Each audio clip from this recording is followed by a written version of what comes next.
What the hell? Nalalaki yung mga mata ni Apollo at napatingin pa ito sa kanyang mamahaling cellphone na ngayon ay basag na. Naku, pasensya na po sir. Hindi ko po sinasadya, hindi ko po kasi kayo napansin. Tarantang wika ng dalaga at doon ay tinaas ang kilay nitong tiningnan ng binata. Really? You didn't see me? Sa laki kong to, hindi mo ako napansin? Look at my phone, sira na.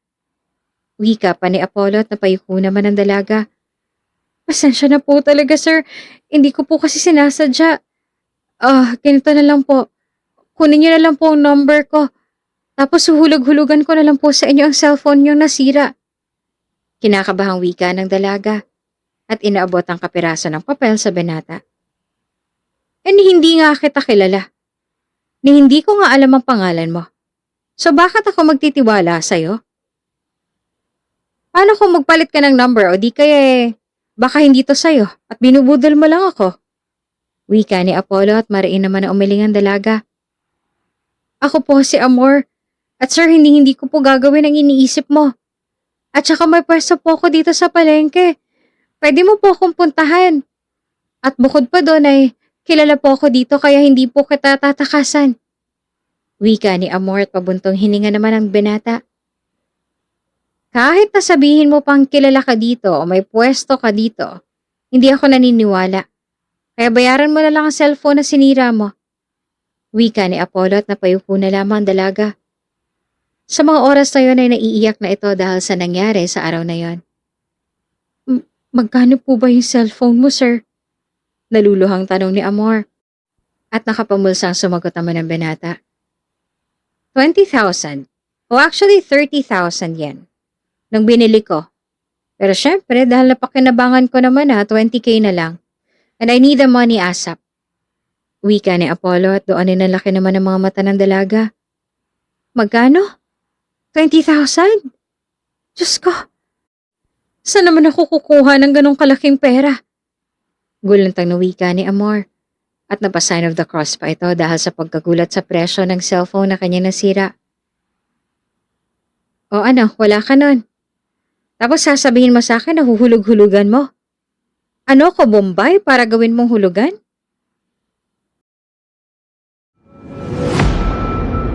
Kung bago ka pa lang sa channel na ito, Ate Jane TV, huwag kalimutang pindutin ang notification bell and subscribe button.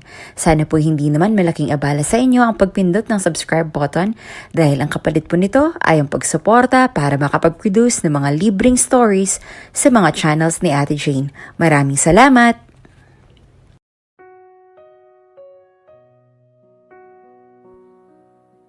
Babe, can you buy me some fries? Nag-crave kasi ako bigla Paglalambing ni Mira sa kanyang kasintahang si Apollo. Matamis naman ang umiti ang binata at saka nagtaran. Sige babe, ikukuha kita. Wait mo lang ako ha. Wika nito at agad na nag-order. Ilang sandali pa ay bumalik na ang binata bit-bit ang request ng kanyang mahal na nobya. Thank you babe. Kaso busog na ako Pero i-take out na lang natin kasi nakakahiya naman sa'yo. Wika pa ng dalaga at napanunulok na lamang nobyo nito dahil sa kanyang inasta.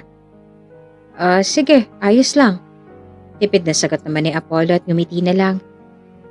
Matapos na ipabalot ang kanilang mga pagkain na hindi naubos, ay agad na umalis ang dalawa at umuwi. Pagdating sa kanilang tahanan ay napaupo ang dalaga at hindi man lamang ito ay nasikaso ang mga pagkain na kanilang bitbit. Hindi na lamang kumibo si Apollo at nanatili itong tahimik habang nakatitig sa kanyang mahal. Alam mo ba babe, sabi sa akin ni Tia Rosel, isinali niya ako sa isang modeling edition. And I'm so excited na narumampa. Nakangiting wika ng dalaga at napakunot naman ang noon ng binata. Ha? Akala ko ba hindi ka natutuloy? Hindi ba nag-usap na tayo patungkol dyan? Naguguluhan na tura ni Apollo at lumapit naman sa kanya ang nobya niyang si Mira. Babe, di ba alam mo naman na matagal ko ng pangarap to? Bakit parang hindi ka masaya para sa akin? Tanong ng dalaga at doon ay malalim na napabuntong hininga ang nobyo nito. Babe, magsama na tayo. Bigla nitong wika at nanlaki naman ng mga mata ng dalaga. Anong sabi mo? Gulantang na tanong ni Mira at seryosong tumingin sa kanyang nobyo. Magsama na tayo. Pakasal na tayo at bumuo tayo ng pamilya. Mahal kita, alam mo yan babe. At lahat handa akong gawin para sa'yo. Magpakasal na tayong dalawa. Gusto ko nang lumagay sa tahimik na buhay, kapiling ka, tulad ng mga pangarap natin. Nakangiting wika ni Apollo at inilabas ang isang kulay pulang kahon. Binuksan nito ang maliit na kahon at doon ay bumungad sa dalagang isang diamond ring. Hindi naman ito makapaniwala na sa mga oras na yon ay aalokin siya ng kasal ng kanyang kasintahan. Paano ba to babe? Apollo, pasensya ka na pero hindi pa ako handa na lumagay sa tahimik na buhay. Hindi pa ako handa na magpakasal. Turo ng dalaga at nanlumo naman ang binata. Anong ibig mong sabihin? Mahal mo naman ako, di ba? Naguguluhang tanong nito sa kanyang nobya. Oo, mahal kita, Apollo, pero kasi hindi pa ako handa sa mga ganyang bagay. Hindi pa ako handa na humarap sa ganyang commitment. Madami pa akong pangarap sa buhay at gusto ko lahat ng yun tuparin ko bago ako tuluyang magpakasal. I'm really sorry, babe, pero hindi pa ako handa na pakasalan ka. Wika ni Mira. At doon ay napayuko at napaluha na lamang ang binata. So, sinasabi mo ba sa akin na mas pinipili mo yung career mo over me? Tama ba? Hindi makapaniwala ang tanong ng binata. Wala akong choice kundi gawin ang bagay na yon, babe. You're making the situation harder for me. Kung tunay mo akong mahal, sasamahan mo ako sa journey ko. Mananatili ka sa tabi ko habang tinutupad ko ang mga pangarap ko. Umiiyak na wika ng dalaga. I'll stay by your side always, Mira. Pero habang tumatagal, nararamdaman ko na wala ka ng oras sa akin. I've always been there by your side pero para bang hangin lang ako sa'yo. Hindi ka pa nga sikat pero hirap na ako makakuha ng atensyon mo. I always choose to stay with you pero ang layo-layo mo. Oo, kasama kita. Oo, katabi kita pero bakit para bang napakalayo mo? Parang milya-milyang distansya nating dalawa sa isa't isa. Alam mo kung bakit? Kasi hindi mo ako nakikita kagaya ng dati. Because you choose to be happy with your achievements. You became selfish at hindi mo nakita na may isang tao na naghihintay sa atensyon mo. Mahabang wika ni Apollo at damang-dama sa mga salitang binitawan nitong hinanakit sa kanyang puso. Naluha naman ang dalaga ngunit sa mga oras na yon, desidido ito na tuparin ang kanyang inaasam na spotlight sa kanyang buhay. I'm really sorry for what you feel pero siguro nga selfish ako sa part na yon at humihingi ako ng pasensya. Babe, mahal na mahal kita pero hindi ko kayang bitawan ang career na meron ako. Alam mo naman na matagal ko nang hinintay ang spotlight ko at ngayon na unti-unti na yun natutupad. Hindi ko na kayang bitawan to. Siguro nga hindi tayo itinadhana para sa isa't isa. But I wish someday I would wake up at sana pwede na ulit. Sana isang araw bumalik ang dati. Wika ni Mira at naiyak na ito sa mga oras na yon. Mira, madali lang naman na maibalik ang dati basta hayaan mo lang ako na mahalin ka at bitawan mo mga pangarap na meron ka. Wika ni Apollo ngunit mariing umiling ang dalaga. Pasensya ka na pero hindi ko kaya. Wika ni Mira at doon ay wala nang nagawa pang binata kundi umalis na lamang sa lugar na yon. Sobra-sobrang nasaktan si Apollo dahil mas pinili ng kanyang kasintahan ng career na meron nito kaysa sa kanya na boyfriend niya. Naiyak na lamang ang binata at uminom ng alak upang kahit papaano ay maibsan ang sakit na kanyang nararamdaman. Samantala sa kabilang banda naman ay naging madali ang lahat para sa dalaga. Lalo na't mahal na mahal nito ang kanyang boyfriend. Tama nang kaiiyak mo, move on ka na Mira. Hayaan mo na yung si Apollo. Madami pang ibang lalaki ang mas magmamahal sa'yo at malayo pang yung mararating. Tandaan mo, hindi ikaw ang nawalan kundi siya. Mabuti na lang at ginamit mo yung utak mo. Wika ng tiyahin ng dalaga at pinahid na lang ang luha ni Mira. I chose and loved him. Pero hindi siya nanatili sa tabi ko dahil lang hindi ko kayang bitawan ang pangarap ko. Dagdag pa ng babae at niyakap na lamang ito ng kanyang tiya. Sa paglipas ng panahon, wala nang naging balita pa sa isa't isang dalawa. Pinilit ng binata na kalimutan ang kanyang kasintahan kung kaya't umuwi ito sa kanilang probinsya. At doon ay may isang simpleng dalaga itong namataan sa isang maliit na palengke sa bayan. Tila ba napukaw ng dalaga ang atensyon ng binata dahil sa angkin nitong kagandahan, nakaakit-akit at higit doon ay simple lamang ito. O ate, ilang kilo sa'yo? Nako, fresh itong mga paninda ko mula pa ito sa bukid, bagong pitas. Nakangiting wika ng dalaga sa babaeng bumibili sa kanya. Tila ba nakakahawa at nakakaakit ang mga ngiti nito kung kaya't simula noong araw na yon ay palagi nang nagpupunta sa bayan si Apollo upang masilayan ng dalaga. Tumagal yun ng ilang linggo hanggang sa naisipan ng binata ang isang plano. Habang naglalakad patungo sa kanyang pwesto, ay sinadya itong banggain ng lalaki at doon ay nahulog ang mamahalin nitong cellphone. What the hell? Nanlalaking mata ni Apollo. At napatingin ito sa kanyang mamahaling cellphone na ngayon ay basag na. Nako, pasensya na po sir. Hindi ko po sinasadya, hindi ko po kasi napansin. Tarantang wika ng dalaga. At doon ay taas kilay itong tiningnan ng binata. Really? You didn't see me? Sa laki kong to, hindi mo ako napansin? Look at my phone, sira na. Wika ni Apollo at napayuko naman ang dalaga. Pasensya na po sir. Hindi ko naman po kasi sinasadya. Ganito na lang po. Eto po, kunin mo po ang numero ko. Huhulog-hulugan ko na lang po sa inyong cellphone mong nasira. Kinakabahang wika ng dalaga at iniabot ang kapiraso ng papel sa binata. Na hindi nga kita kilala. Na hindi ko nga alam ang pangalan mo. At bakit naman ako magtitiwala sa'yo? Paano kung magpalit ka ng number? O di kaya baka hindi to sa'yo at binubudol mo lang ako. Wika naman ni Apollo at mariin naman na umiling ang dalaga. Ako po si Amor. At sir, hindi ko po gagawin ang iniisip mo. At saka may pwesto po ako dito sa palengke. Pwede mo po akong puntahan. At bukod po doon ay kilala po ako dito kaya hindi po kita matatakasan. Wika ni Amor at napabuntong hininga naman ng binata. Kahit sabihin mong kilala ka dito o may pwesto ka, hindi ako naniniwala. Bayaran mo na lang ang cellphone ko na sinira mo.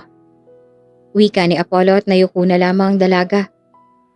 Sa mga oras na yun ay naiiyak na ito dahil sa nangyari sa araw na yun. Magkano po ba ang cellphone niyo, sir? Naluluhang tanong ni Amor at nakapamulsang sumagot naman ng binata.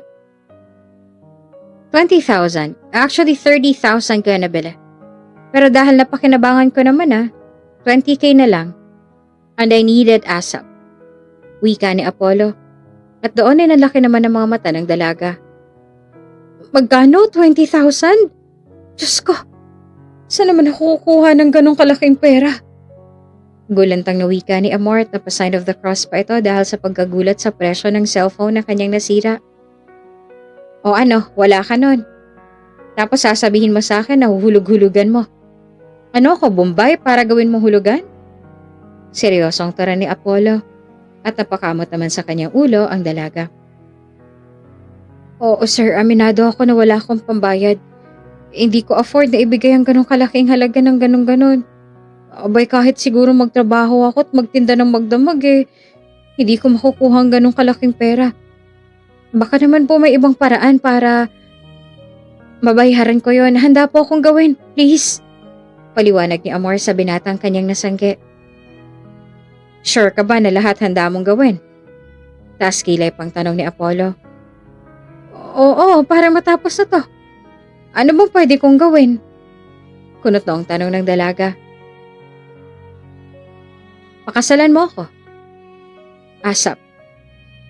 Seryosong wika ng binata. At doon ay nanlaki ang mga mata ng dalaga. Ano? Gulantang na tanong ni Amor at napayuko na lamang ito. Bakit? Ayaw mo? Okay, sige, bayaran mo na lang ang cellphone ko. Wika naman ni Apollo. at napakamot naman ng dalaga sa kanyang ulo. Pasensya ka na sir pero wala akong ganong kalaking halaga ng pera. Ayoko din na magpakasal. Wika ni Amor at napahawak naman sa kanyang baba ang binata. Bakit? May boyfriend ka na ba? O may asawa? May pamilya ka na?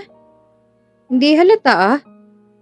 Anyway, kung wala kang pambayad at hindi ka sasang-ayon sa nais kong kasunduan, di sa presinto na lang tayo mag-usap. Ikaw nang bahalang kumausap sa lawyer ko. Wika nito at aalis na sana nang hawakan nito sa kamay ng dalaga. Please, maawa ka naman sa akin oh. Wala akong pambayad. Pero hindi kita tatakbuhan. Ayoko lang din na magpakasal dahil sagrado ito at kailangan maikasal ka sa isang tao na mamahalin niya habang buhay. Mangiyak-ngiyak pa na wika ni Amor at lumuhod pa ito sa paanan ng binata. Pasensya na pero hindi mo ako madadaan sa ganyan. Kung lahat ng kasalanan ay nadadaan sa paghingi ng tawad o sorry, di sana walang nakakulong ngayon. At saka pwede ba? 2023 na ganyan ka pa din mag-isip?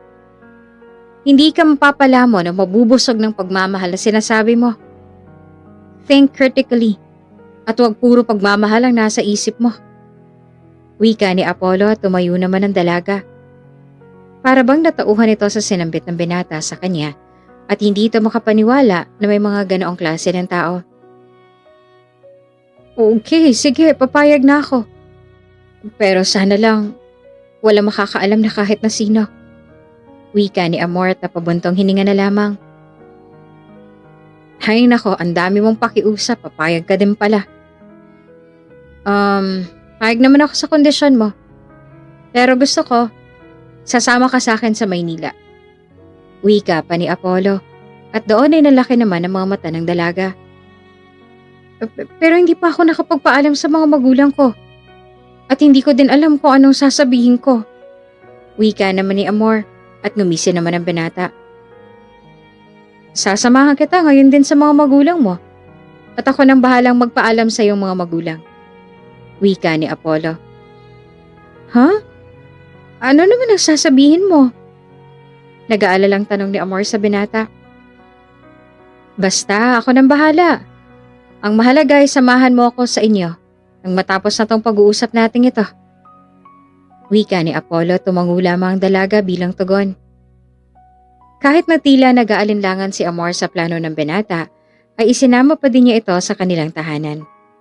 Pagdating sa kanilang mismong bahay ay agad na sinalubong si Amor ng kanyang bunsong kapatid. Ate! Inay! Itay! Andyan na si ate! Wika ni Andrea sabay tawag sa kanilang mga magulang. Kaagad naman na lumabas ang mga ito at nagmano ang dalaga. Teka, sino tong kasama mo? Bakit siya nandito? Huwag mong sabihin na boyfriend mo to, Amor. Wika ni Sally ang ina ng babae. Magandang araw po. Ako po si Apollo, taga Maynila. Kaibigan ko po itong si Amor at ipapaalam ko po sana siya sa inyo. Panimula ng binata at napakunot naman ang noon ng mga magulang ng dalaga. Ipapaalam? Saan naman? Taas kilay na tanong ng ama ni Amor at napakalaki pa naman ang boses nito. Sa Maynila po. Maganda po ang offer ko sa kanya. Magiging hardenera lang po siya doon at sasahuran ko po siya lingguhan. Malaki po ang offer na bayad sa kanya doon. At saka hindi rin po siya mahihirapan doon. Wika ni Apollo at napakunot naman ang noon ng mga magulang ng dalaga. Maynila? Aba, ang layo-layo nun. At saka hindi alam ng anak ko doon, baka mapahamak pa siya. At saka ikaw, Amor, kailan ka pa nagkaroon ng kaibigan na lalaki? Aba, wala ka namang nababanggit sa amin. Isa pa parang ngayon lang kita nakita dito, iho. Wika naman ni Sally at napabuntong hininga na lamang ang binata. Isa po ako sa mga suki ng inyong anak at halos araw-araw ko po siyang nakikita. Alam ko kung gaano kahirap ang ginagawa niyang pakikipagsapalaran sa palengke. Mapaubos lamang ang kanyang mga paninda. At napakahirap po ng trabahong kanyang ginagawa. Kaya bilang kaibigan naaawa ako sa kalagayan ng inyong anak. Kaya naisipan ko po na tulungan siya. Wika naman ni Apollo. At tila ba namangha naman ng mga magulang ng dalaga sa galing nitong magpaliwanag. Pero napakalayo pa din ng Maynila. Hindi kami kampante na hindi namin kasama ang aming anak. Kaya salamat na lamang sa inyong kabutihan, pero hindi kami papayag na mawalay sa amin si Amor. Wika ng ama ni Amor at muling nagsalita ang binata. Sa Maynila maraming oportunidad. Mas malaki ang tsansa na makaipon ng pera ang inyong anak. Isa pa, di ba't kailangan nyo ng malaking halaga dahil mareremata na tong bahay ninyo? Handa pa naman ako magbigay ng 5,000 at babayaran na lamang sa akin ang kaibigan ko kung sakaling pumayag kayo. Pero dahil sabi nyo ayaw nyong mawalay ang inyong anak, wala na po ako magagawa doon dahil desisyon nyo iyon. Maraming salamat po sa oras, aalis na po ako. Wika ni Apollo at pabalik na sana ito sa kanyang kotse nang bigla itong pigilan ng ama ng dalaga. Sandali! Sigaw nito at napahinto naman ang binata. Napagbulay-bulayan niyo na po ba ang aking alok? Tanong nito at napabuntong hininga na lamang ang mga ito. Si Amor ang iyong tanungin kung papayag ba siya o hindi. Kung ano ang gusto niya ay susuporta lang kami bilang mga kapamilya niya. Wika ng Ginoo at tumingin naman si Apollo sa dalaga. Sige, sasama ako. Para naman ito sa ikabubuti ng pamilya. Wika ni Amor. At doon ay pumasok ng mga ito kasama ng binata.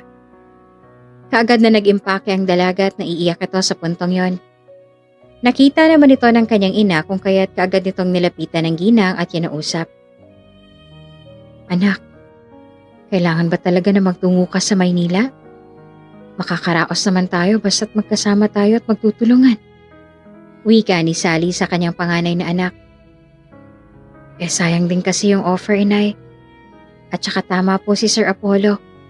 Malapit ang marimata tong bahay natin. Kung maibigay natin ang kulang na 3,000 sa kumpadre ni Itay, ay may matitira pang 2,000 at maaari na yung pambili ng gamot ni Itay. Paliwanag ni Amor sa kanyang ina at doon ay nagyakapan ng mga ito. Ilang sandali pa ay pumasok sa silid ang dalaga at ang bunso niyang kapatid na si Andrea. Ate, sabi ni Kuya Apollo, huwag ka na daw magdala ng maraming damit. Sakto lang daw ang impake mo at mga importanteng bagay lang daw dahil bibili na lang daw po kayo sa Maynila. Wika ng bata sa kanya nakakatandang kapatid. Sige, pakisabi patapos na ako. Wika ni Amor at hinalikan nito ang noon ng kanyang kapatid. Ate, ingat ka doon ha. Sinabihan ko na din si Kuya Apollo na ingatan ka niya at bantayan doon. May pagka-clumsy ka pa naman, ate. Nakangiting wika ni Andrea at natawa naman ang nakatatandang kapatid nito na si Amor. Ikaw talagang bata ka. Mahilig kang makisali sa mga usapan ng nakakatanda sa'yo. Pero salamat sa concern mo ha, kapatid. Kapag nakaalis na ako, bantayan mo sila inay at itay. Huwag kang pasaway sa kanila ha. At palagi mong ipapaalala kay itay ang kanyang gamot. Nang sa ganon na hindi na lumalapang hepan niya. Wika at bili ng dalaga sa kanya nakababatang kapatid. Oo naman ate, babantayan ko sila inay at itay. Nga pala sabi ni Kuya Apollo, buwan-buwan daw kayo uuwi dito sa probinsya para daw makasama ka pa din namin kahit papaano. Pero sabi niya, hindi daw yun pangako dahil susubukan niya lang daw. Wika ng bata at nakangiti pa ito. Napakunot naman ang noon ng ate nito dahil sa kakaibang ngiti ng kanyang kapatid. Ano yung iningiti-ngiti mo, Andrea? Taas kilay at nakapamewang na tanong ni Amor sa kanyang kapatid. Kasi ate, single pala yung si Kuya Apollo. Tapos ang gwapo pa. Bukod pa doon ay mukhang mabait pa. Nakangiting wika naman ng bata at napailing naman ng dalaga. Gwapo? Mabait? San banda? Hindi ako aware na ganyan ang basehan mo sa isang lalaki, bunso.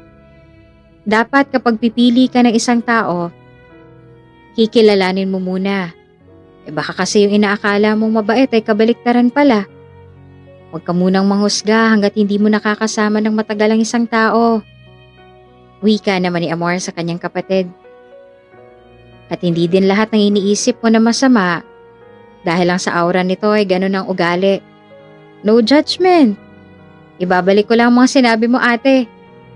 Wika naman ni Andrea at nagsalubong naman ang mga kilay ng ate nito. Anong sinabi mo? Nagtatakang tanong ng dalaga. Nabanggit kasi sa akin ni Aling Sonia na may nakaaway ka daw sa palengke na isang gwapong binata. Si Kuya Apollo ba yun? Kaya ba sinasabi mo na wag muna basta-basta magtiwala? Ikaw ate iba din. Mapang-asar na turan ng kapatid nito at napakamot naman sa kanyang ulo ang dalaga. Grabe si Aling Sonia, napakamarites talaga. Dapat Aling Marites na lang pangalan nun hindi Aling Sonia. Para namang bagay sa kanya.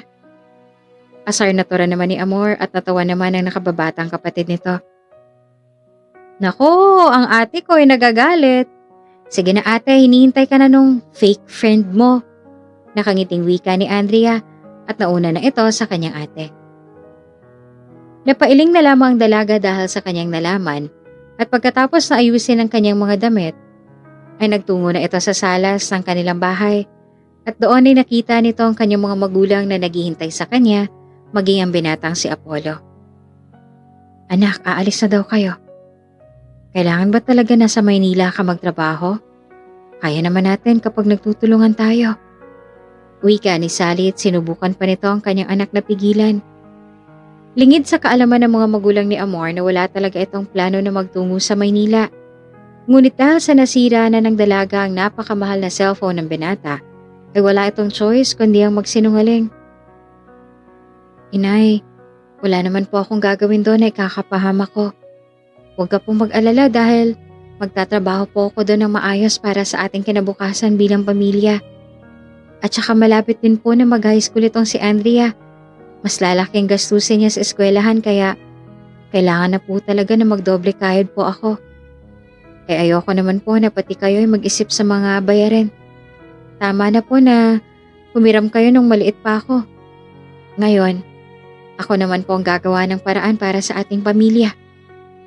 Malambing na tura ni Amor sa kanyang mga magulang at niyakap ang mga ito ng mahigpit. Sige anak, mag-iingat ka doon ha. Ikaw, iho Apollo. Bantayan mo itong anak ko ha. Huwag mo siyang pababayaan. Wika naman ni Sally sa binata.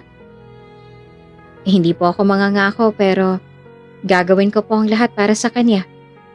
Wika ni Apollo at doon ay lumabas na ang mga ito. Pagsakay sa kotse ay tanging pagkaway na lamang ang nagawa ng dalaga at pigilan ang kanyang luha na nagbabadyang rumagasa. Paandarin mo ng sasakyan mo bago pa magbagong isip ko. Wika ng dalaga at doon ay umalis na nga ang mga ito. Tahimik lamang ang dalawa habang nasa biyahe at ni isa sa kanila ay walang nagsasalita. Hanggang si Apollo na mismo ang bumasag sa katahimikan na bumabalot sa loob ng kotse. Ikaw lang bang inaasahan ng pamilya mo? Tanong ng binata.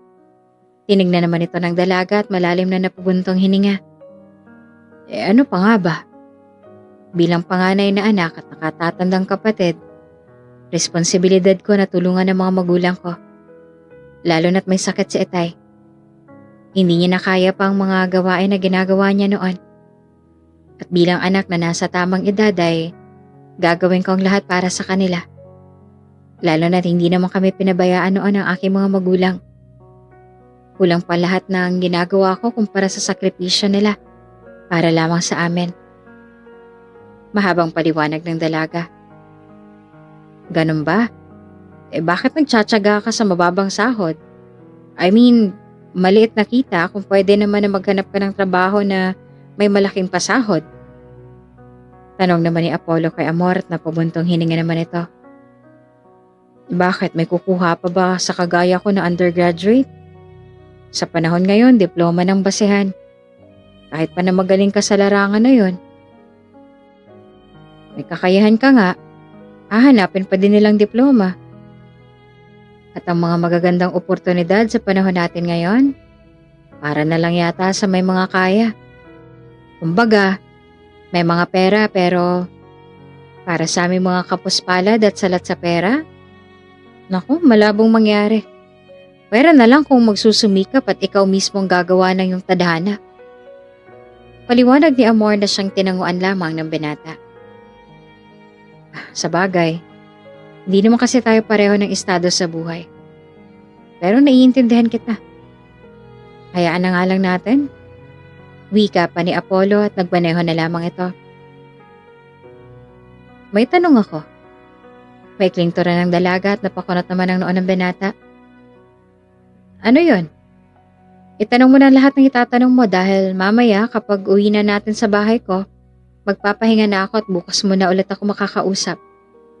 Wika naman ni Apollo at napatingin naman sa labas ang bintana ng kotse si Amor. Bakit mo ako inaayaw magpakasal? Diretsang tanong ng babae. Ngumisi naman ang binata at saka nito sinagot ang katanungan ng dalaga. Alam mo naman siguro ang sagot dyan. Maikling tugon nito. Itatanong ko ba kung alam kong sagot? Taas kilay na wika ng dalaga at napailing-iling naman si Apollo. At saka nito inihinto ang kotse sa gilid ng kalsada at kagatlabi itong tumingin kay Amor. Alam mo na ang sagot. Di ba nasira mo ang cellphone ko? Eh bakit ngayon tinatanong mo pang bagay na yan?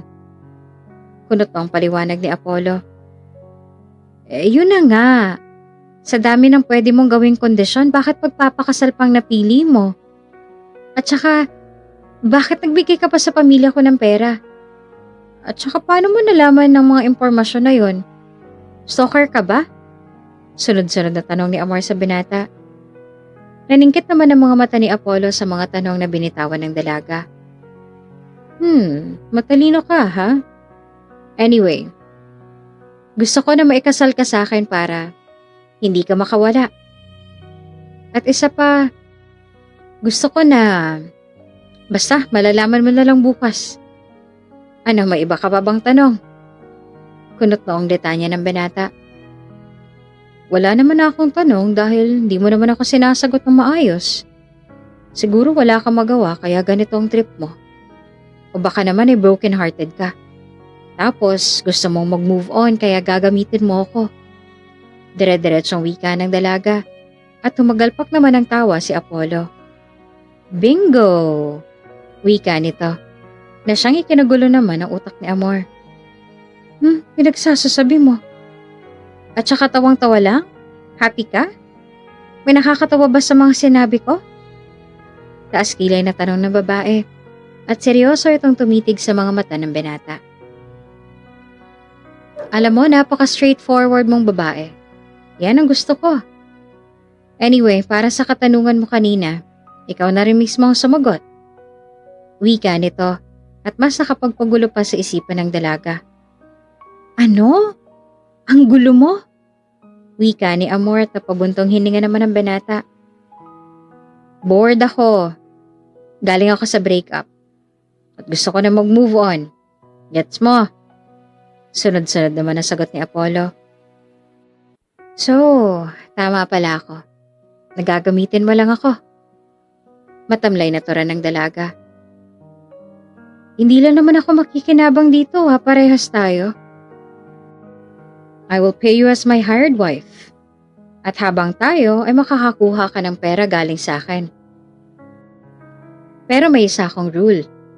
Litanya ng binata. Ano? Kunotong tanong naman ni Amor. Bawal ma-in love. Kapag nahulog ka, huwag kang aasa na may sasalo sa'yo. At ganun din ako. Siguro sapat na ang lahat ng yon para malinawan ka. Wika ni Apollo at natawa naman ng babae. Asa ka pa na mahuhulog ako sa'yo? Hindi naman ang kagaya mong tipo ko, no? Wika ng dalaga at ngumisi naman sa kanyang binata. Huwag kang magsalita ng tapos dyan. Dahil hindi mo hawak ang mga mangyayari. Baka kainin mo yung mga sinabi mo. Wika naman ni Apollo at kumindat pa kay Amor. Matapos ang pangyayaring yon ay nakauwi din ng ligtas ang mga ito. Kinabukasan ay nagpirmahan ang dalawa at ikinasal ang dalawa ng palihim. Ni isa sa mga kamag-anak ni Apollo ay walang nakakaalam na ikinasal na ito, gayon din kay Amor. Nagsama ang dalawa na para bang mag-asawa. At kagaya nga na ipinangako ng lalaki sa mga magulang ng babaeng nakilala lamang niya sa palengke, ay inalagaan niya ito at itinuring na kanyang tunay na kabiyak. Ang aga mo naman natang magising. At saka ano yung pinadala mo kay Andrea? Narinig ko yung usapan niyo ng delivery man. Litanya ni Amor sa kanyang asawa. Maupo ka na lang dyan at kumain. Nga pala, ubusin mo yung gatas na tinampla ko sa'yo nang may sigla ka naman. Kung iniisip mo kung anong ipinadala ko sa kapatid mo, well, isa yung cellphone. Dahil magiging abala ako sa kumpanya, hindi na muna tayo makakadalaw sa kanila sa probinsya. Kaya sa pamamagitan na lang ng video call kayo makakapag-usap. Paliwanag ng lalaki at pinagsandok pa ng makakain ang kanyang asawa. Ganun ba? Sana yung mga mumurahin na cellphone na lang binili mo para sa kanila. Hindi yung tulad ng akin. Grabe ang mahal. Baka naman masanay ang kapatid ko at saka hindi ko na alam kung paano ko babayaran. Tura ni Amor sa lalaki. Sa pananatili mo sa tabi ko, pagiging sandigan ko, ay bayad ka na. Kung tutuusin nga may utang pa ako sa'yo. At kagaya nga ng napagkasunduan natin, hanggat kasal ka sa akin, lahat ng meron ako ay sa'yo din. Kuha mo? Paliwanag ni Apollo at napatangu-tangu na lamang ang dalaga. Naging maayos ang pakikitungo ng lalaki sa kanyang may bahay na si Amor. At habang tumatagal ang pananatili nito sa bahay ni Apollo, ay unti-unting nakita nito ang ugali ng binata. Ate, ikaw lang mag-isa dyan sa bahay niyo? Tanong ni Andrea sa kanyang ate. Magkausap ang magkapatid sa cellphone sa pamamagitan ng video call. At doon ay masaya nagbahagi si Amor patungkol sa pagiging mabuti sa kanya ng kanyang asawang si Apollo. Hindi naman ako mag-isa dito. May mga kasama akong katulong at gwardya. Sa totoo lang, hindi ako sanay na wala dito si Apollo. Walang naninermon sa akin. At saka wala akong kaasaran. Napaka-boring nga dito at wala akong magawa kundi kumain, maglinis, magdilig ng halaman at manood. Pagkukwento ni Amor sa kanyang bunsong kapatid. Sabi ko sa'yo ate, mabait si Kuya Apollo. Sadyang hindi lang magandang first impression mo sa kanya. Kamusta ka naman dyan ate? Tura ni Andrea at kakaibang ngiti ang sumilay sa labi ng babae. Ayos na ayos naman ako. Alam mo, nung hindi pa umaalis si Apollo, palagi siyang nagluluto ng agahan namin. Kahit pa na may mga katulong dito sa bahay. Tapos tinitimplahan niya ako ng gatas tuwing gabi't umaga. Para bang prinsesa ako kung ituring niya. Nakangiting wika nito at tila ba kinikilig-kilig pa. Uy, si ate kinikilig. Siguro crush mo si Kuya Apollo, ano? Teka ate, anong sabi mo? Pinagtitimpla ka niya at pinagluluto? Di ba sabi niyo magkaibang bahay kayo at doon ka nakatira sa amo mo? Ang gulo ah. Paiba-ibang kwento mo sa akin ate. Mong sabihin na may namamagitan na sa inyong dalawa. Bika ng kapatid nito. At doon lamang napagtanto ni Amor na nasobrahan na pala siya sa pagkukwento. Nako, nakalimutan kong banggitin. Hindi na ako nagtatrabaho doon sa dati kong amo. Si Apollo na ang boss ko. O sige, magdidilig pa ako ng halaman. Ingat kayo. Palusot nito at napakamot na lamang sa kanyang ulo. Ganun ba ate? O sige, ikaw din po mag-ingat. Bye-bye. Wika naman ng dalagita at pinatay na ang tawag. Tik na ako dun ah. Pero paano ko kaya sasabihin kay Apollo yung ginawa ko? Nakakahiya. Mamaya isipin na nahulog na ako sa kanya. Putek. Kaasar, bakit pa kasi wala kang prenong bibig ka? Tura ni Amor sa kanyang sarili at napasabunot na lamang sa kanyang buhok, sabay higa sa malambot na kama. Napahilamos na lamang ito sa kanyang mukha at napapikit na lamang. Mabilis na lumipas sa mga araw at natapos din ang isang linggo.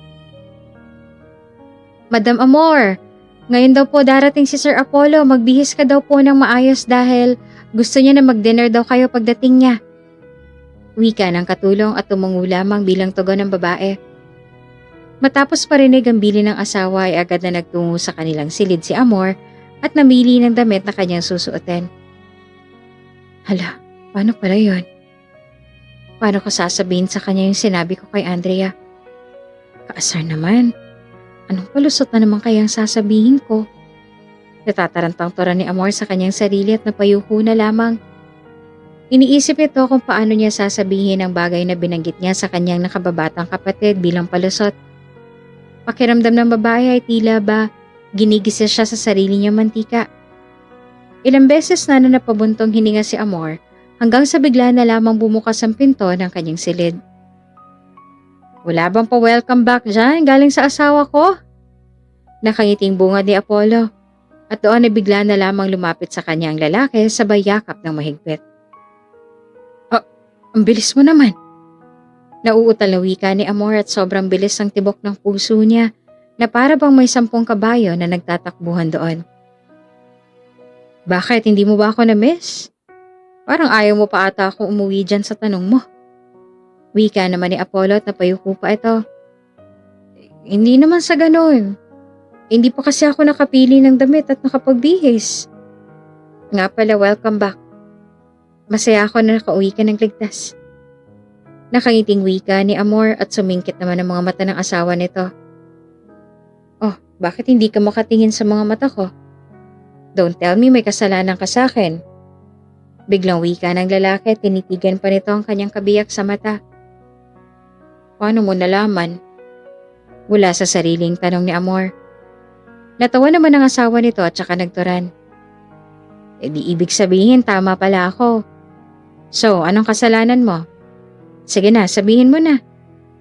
Wika ni Apollo. Ano kasi?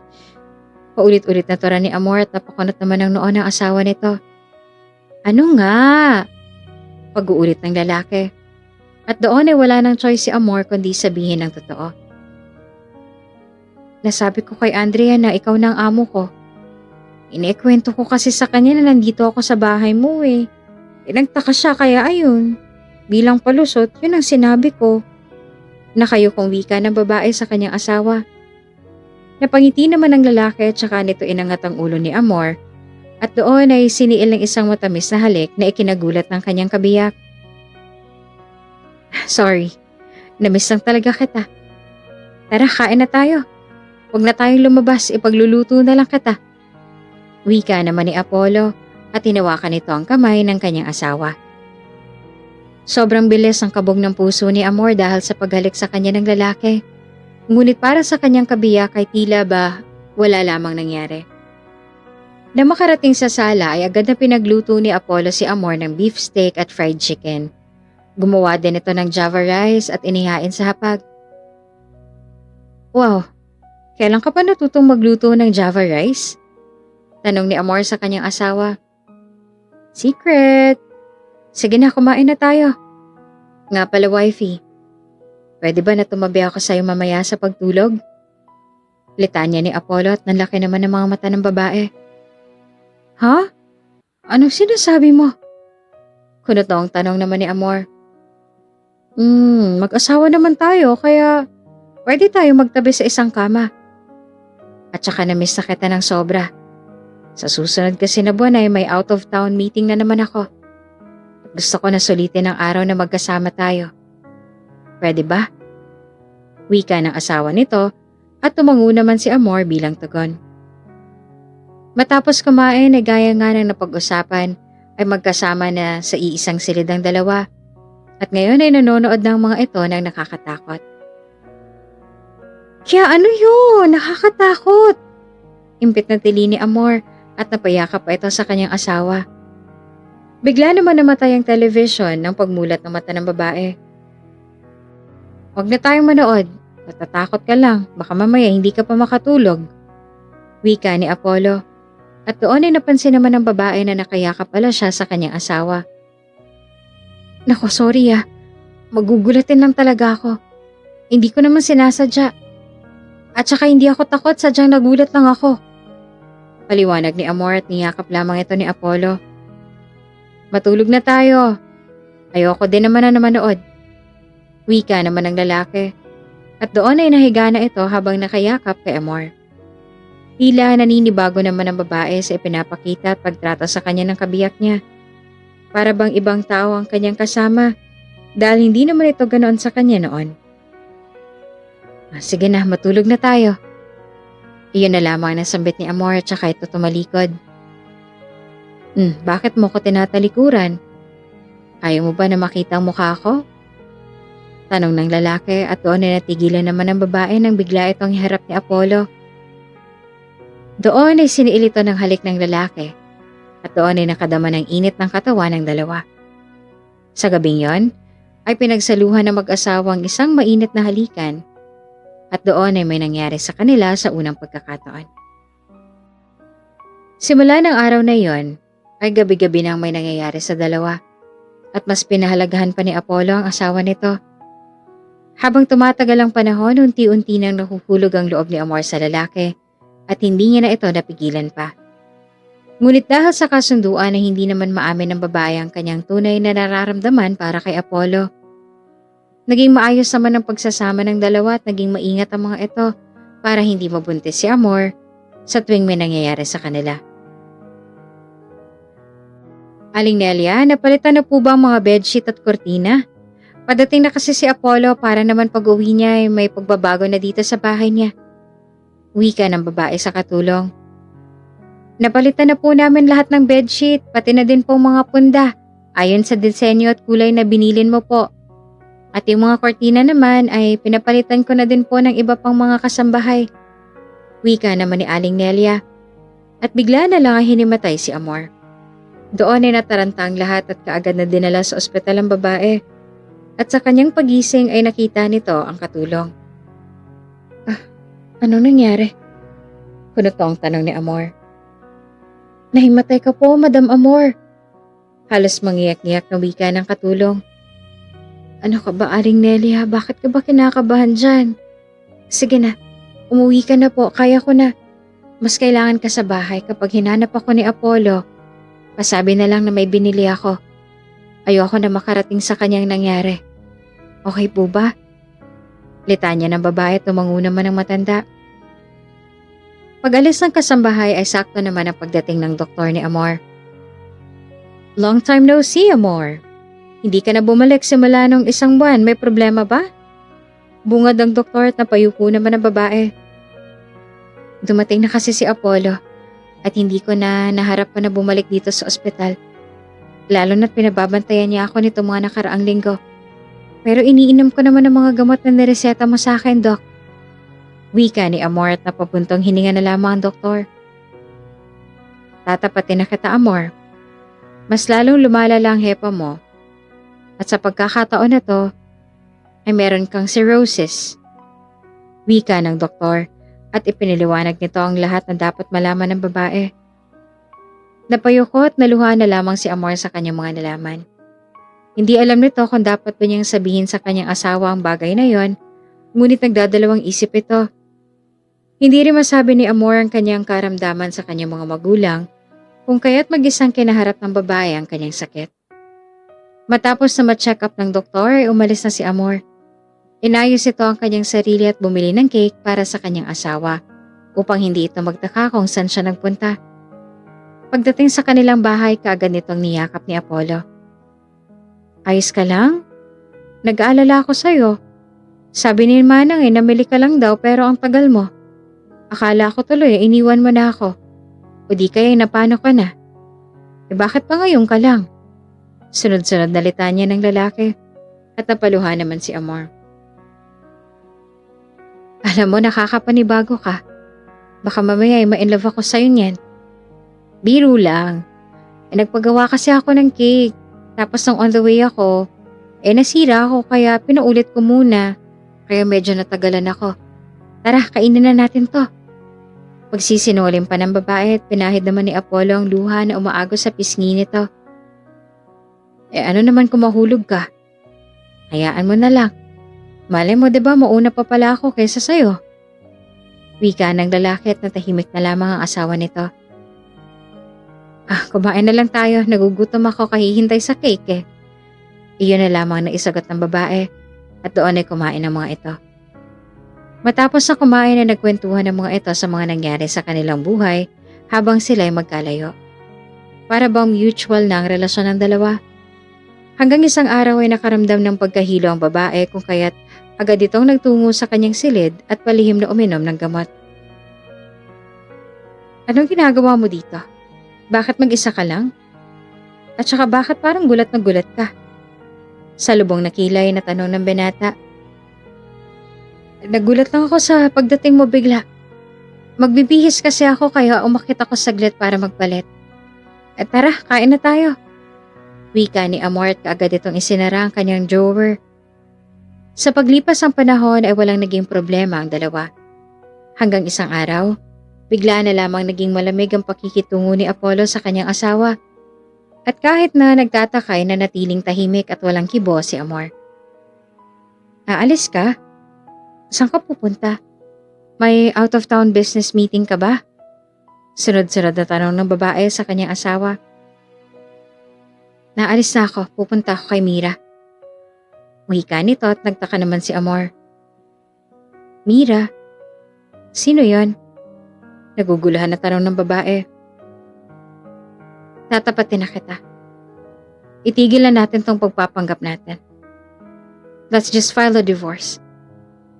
Wika ni Apollo at doon na hindi naman makapaniwala si Amor sa kanyang narinig. Divorce? Itigil?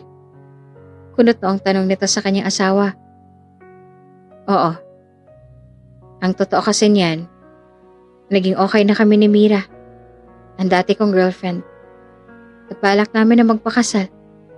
Kaya kailangan natin na mag-divorce. Actually, pipirma ka na lang. Wika ni Apollo at tila ba nadurog ang puso ng babae. Huh. So ganun lang ang lahat? Naluluhang tanong ni Amor. Umuwi na si Mira, nagkabalikan na kami. At saka nasa kasunduan naman natin yan, di ba? Nadarating yung araw na to. At kapag nagkabalikan kami ni Mira ay maghihiwalay tayo. Paliwanag ni Apollo at ngumiti naman si Amor. Oo nga pala. Ginamit mo lang pala ako. May kasunduan tayo. May rules ka. Oo na, ako na si tanga. Sige, amin at pipirma na ako. Salamat na lang sa lahat. Salamat dahil naging parte ka ng buhay ko. Wika pa ng babae at pinirmahan nito ang divorce paper. Matapos ang pag-uusap na yon ay umuwi na sa kanilang probinsya si Amor at hindi na din pa nagdesisyon si Apollo na hanapin ang dating asawa dahil masaya na ito na nakasama niya na ang kanyang unang pag-ibig. Habang nakaupo naman sa malambot na sofa ay tila ba nakaramdam ng lungkot ang binata at naisip nito si Amor. Tila ba may guilt sa kanyang puso at nagsisisi ito ngunit hindi na lamang yun pinansin at pinagtuunan ng binata. Mabilis na lumipas ang mga araw at makalipas ang isang taon, ay inisip na lamang ni Amor ang kanyang pamilya.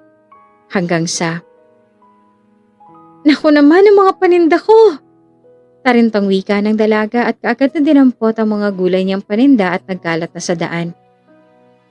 Pasensya ka na miss, hindi ko sinasadya. Wika ng isang tisoy na binata. Hala yung cellphone mo nasira ata, pasensya ka na din ha. Wika ni Amor at inabot ang cellphone sa binata. Doon ay tila bumalik sa alaala ng dalaga ang unang pagkikita nila noon ni Apollo. Hayaan mo na yan, maliit na bagay. Pasensya ka na at disgrasya ko pa mga paninda mo. Babayaran ko na lang, magkano ba? Tura ng lalaki na kabunggo kay Amor.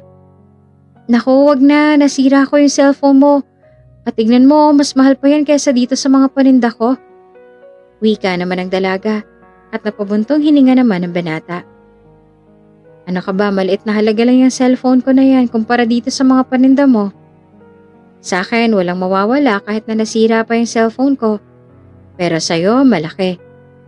Kasi ngayon na nasira ang mga gulay mo dahil sa akin, wala ka tuloy kikitain. Litanya ng binata at tahimik naman si Amor. Ayos lang yon, pasensya ka na ulit. Wika ng dalaga. Sige na, magkano ba yan lahat? Nga pala, ako si Aidan. Ikaw, anong pangalan mo? Tanong ng binata. Amor, tipid na sagot ng dalaga. Simula ng araw na yon ay naging magkaibigan ang dalawa hanggang sa naging close na ang mga ito. Ano, may sakit ka? Gulantang na tanong ng binata sa kaibigan niyang si Amor. Oo. Pero hindi alam nila inay at itay ang patungkol sa karamdaman ko. Ayoko na mag-isip at mag-alala. Alam mo naman 'di ba na ayokong dumagdag sa problema nila. Tama naman 'di ba? Wika ng dalaga. Alam ko nasa mahirap na sitwasyon ka ngayon. At gusto kong sabihin sa'yo na nandito ako para sa'yo. Mahalaga na malaman mo na ang mga pagsubok ay bahagi ng buhay at hindi mo kailangang harapin ito ng mag-isa. Wika ni Aidan at pinahid ang luha sa pisngi ng kanyang kaibigan. Ang hirap kasang sabihin sa kanila dahil sa sitwasyon na meron kami. Lalo na si Itay. Hindi ko alam, pero para bang pinaparusahan ako. Naging masama ba akong tao? Naluluhang wika ni Amor at napatanong pa ito. Kapag nahihirapan tayo, mahalaga na huwag matakot, humingi ng tulong. May mga taong handang makinig at suportahan ka. Tulad ko. Kung kailangan mo ng kausap, nandito lang ako para sa'yo. Hindi ka nag-iisa sa mga pinagdadaanan mo. Tandaan mo na ang mga pagsubok ay temporary lang naman. At may kakayahan kang malampasan to. Kaya mag-focus ka na lang sa bagay na nagbibigay sa'yo ng lakas ng loob at ligaya, okay? Huwag ka mawawalan ng pag-asa at patuloy ka na lang na lumaban. Hindi ka naman masamang tao. At ang nararanasan mo, hindi yan parusa kundi pagsubok lang kung gaano ka katatag. Kaya huwag mong isipin na mag-isa ka, okay? Dahil palagi ako nandito para sa'yo. Pagpapayo pa ni Aidan sa kanyang kaibigan. Napabuntong hininga naman ng dalaga at napayo ko. Salamat dahil palagi kang nandyan para sa akin. Palagi mo akong inaalalayan at sinusuportahan. Siguro kung wala ka, matagal na akong sumuko sa buhay. Pagpapasalamat pa ni Amor sa binata. Wala yon. Basta lagi mong tatandaan na sa bawat hirap ng mga pagkakataon, palagi may liwanag sa dulo nito. Naniniwala ako na malalampasan mo ang mga hamon na to at magiging mas matatag ka pa at mas matagumpay. Kaya kaya mo yan. Kung kailangan mo ng anumang tulong o kausap, pwede kang lumapit sa akin anytime. Nandito ako para sa'yo. Kaya magpakatatag ka lang at hindi ka nag-iisa. Laban lang. Nakangiting wika ni Aidan sa dalaga at napangiti naman si Amor. Siguro may special training ka, no? Ang galing mong magsalita. Natatawang wika naman ng dalaga. At doon ay kapwa na pangiti na lamang ang mga ito. Matapos ang pag-uusap na yun ng dalawa ay nagpatuloy ang kanilang pagkakaibigan. Hanggang sa nakita ni Aidan kung paano mahirapan ang kanyang kaibigan. Amor, bakit hindi ka na lang magpagamot sa Maynila? At saka nahihirapan ka na, oh. Sabihin mo na kaya ang totoo sa pamilya mo. Nag-aalalang wika ng binata at inalalayan ng dalaga sa pag-upo. Natatakot ako na baka magulat sila. O hindi naman kaya may mangyari. Aidan, alam mo naman na kapwa matatandaan ng mga magulang ko. Ayoko naman na pati sila mag-alala ng dahil sa akin. Wika ni Amor at naluha na ito sa puntong yon. Paano ka? Alam kong mahirap ang pakiramdam na may sakit. Kaya andito ako para suportahan ka. Kung gusto mo, pwede kitang tulungan na ipaalam ang karamdaman mo sa pamilya mo. Ano bang gusto mong sabihin sa kanila? Alam ko hindi madali ang pagtanggap ng karamdaman. Pero gusto kong ipaalam sa'yo na nandito lang ako para sa'yo sa lahat ng oras. Pero sa panahong to, mahalaga na ipakita natin ang suporta at pagmamahal sa kalagayan mo. Lalo na ng iyong pamilya. Huwag ka mag-alala. Hindi ka nag-iisa sa laban na to. May mga taong handang tumulong at magbigay ng lakas ng loob sa'yo. Payo pa ni Aidan sa dalaga. Ang hirap Naiiling naman na sagot ni Amor at tuloy-tuloy na bumuhos ang luha sa mga mata nito. Pinunas naman ng binata ang mga luha sa mga mata ng dalaga at saka nagturan. Huwag ka matakot. Mas mabuti pa siguro na humingi ka na ng tulong mula sa mga profesional sa larangan ng medisina. Silang mga eksperto na maaaring magbigay ng tamang impormasyon at gabay sa'yo. Basta patuloy ka lang maging positibo at magtiwala ka na gagaling ka. Sa bawat araw na lumipas, lagi mong tatandaan na mayroong liwanag sa dulo ng bawat karanasan. Kahit gaano mang kahirap ang sitwasyon. Tandaan mo na mayroong nagmamahal sa'yo at handang suportahan ka. Ipagpatuloy mo ang pagiging matatag at magtiwala ka sa iyong sarili. Sa oras ng paghihirap, lumalakas tayo at natututo ng mga bagong kahalagahan sa buhay. Nandito ako para sa iyo, Amor. Kung meron ka mang kailangan o gusto mong ibahagi, huwag kang maatubiling sabihin sa akin. Magdasal tayo at maniwala na malalampasan mo ang pagsubok na to. Lumaban ka at laging magdarasal sa Panginoon. Mahabang litanya ni Eden kay Amor at napayakap na lamang ang dalaga sa kanya. Hindi ko alam kung anong gagawin ko pero salamat sa iyo, Eden, dahil naliwanagan mo ako. Umiiyak na wika ni Amor at hinimas naman ng binata ang likod nito bilang pag-alo. Wala yon. Sana makatulong sa'yo na maging matatag ka ang lahat ng sinabi ko sa'yo. Kung meron ka pang katanungan o gustong pag-usapan, andito lang ako, okay? Wika ni Eden at pinunasan pa ang luha ng dalaga. Nang matapos sa pag-iyak ang dalaga ay nagdesisyon ito na sabihin ang kanyang karamdaman sa kanyang pamilya at sinamahan naman ito ni Eden.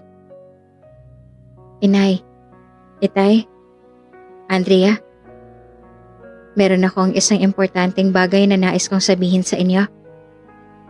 Pasensya na kung hindi ko agad sinabi ito sa inyo. Panimula ni Amor at napakunot naman ang noon ng mga ito. Ano bang ibig mo sabihin? Takang tanong ni Sally. Grabe ate, kinakabahan naman ako sa intro mo. Dagdag naman ni Andrea. Malalim na napabuntong hininga ang dalaga at napatingin pa ito sa kanyang kaibigan at tumango naman ito. Nalaman ko po na meron akong sakit. Ito ay isang pagsubok na kinakaharap ko sa ngayon. Pero gusto ko pong ipaalam sa inyo na hindi po ako pinanghihinaan ng loob. Nais ko malaman ninyo na ang inyong pagmamahal at suporta ay napakahalaga sa akin sa panahong to. Hindi ko kayang harapin ang hamon na to ng mag-isa.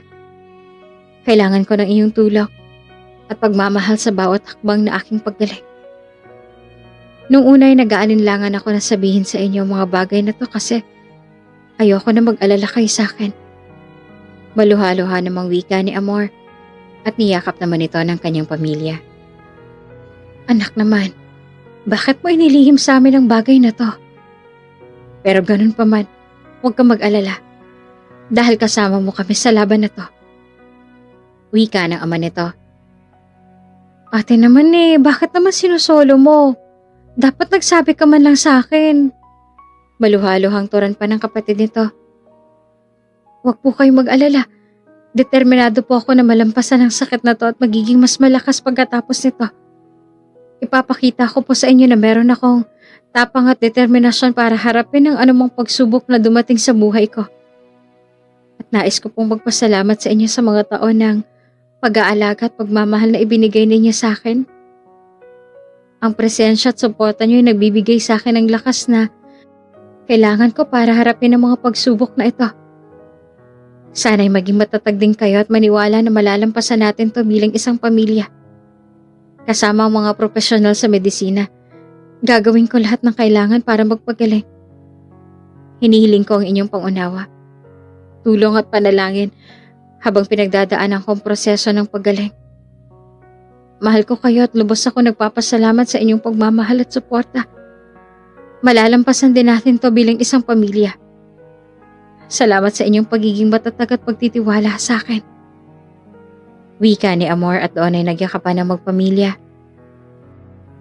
Matapos ang pag-uusap na iyon ay napagpasyahan ng pamilya na magtungo na lamang sa Maynila upang doon na magpagamot ang panganay na anak. Sa tulong ni Eden ay naging madali ang lahat para kay Amor.